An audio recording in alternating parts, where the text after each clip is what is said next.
গাজার শিশুদের ওপর চরম বর্বরতা বিবেক নাড়িয়েছে খোদ ইসরায়েলের সাধারণ জনগণেরও। গাজায় খাবারের অভাবে একদিকে যখন প্রতিদিনই বাড়ছে প্রাণহানি, অন্যদিকে লাইনে দাঁড়িয়ে খাবার নিতে গেলেও সেখানে হামলা করে বসছে ইসরায়েলের ডিফেন্স ফোর্স। সব শেষ হামলায় প্রাণ গেছে 92 জনের, যেখানে বেশিরভাগই শিশু।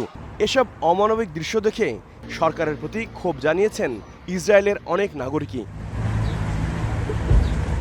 গেল রোববার জেরুজালেমে অবস্থিত যুক্তরাষ্ট্রের দূতাবাসের সামনে জড়ো হন বেশ কয়েকজন ইসরায়েলি, যারা আইডিএফের নৃশংস হত্যাযজ্ঞের তীব্র প্রতিবাদ জানিয়েছেন।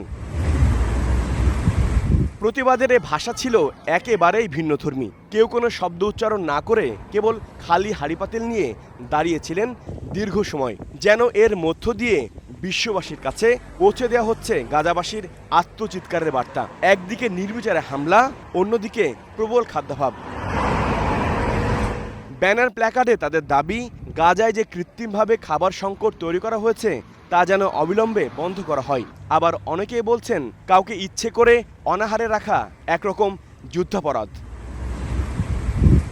কেবল তেল আবিবের জনগণই নয়, বিশ্বের অন্যান্য দেশের নানান ধর্মের ভিন্ন ভিন্ন আদর্শের মানুষজনও আইডিএফের এমন বর্বরতার প্রতি তীব্র ক্ষোভ ও নিন্দা জানিয়েছেন।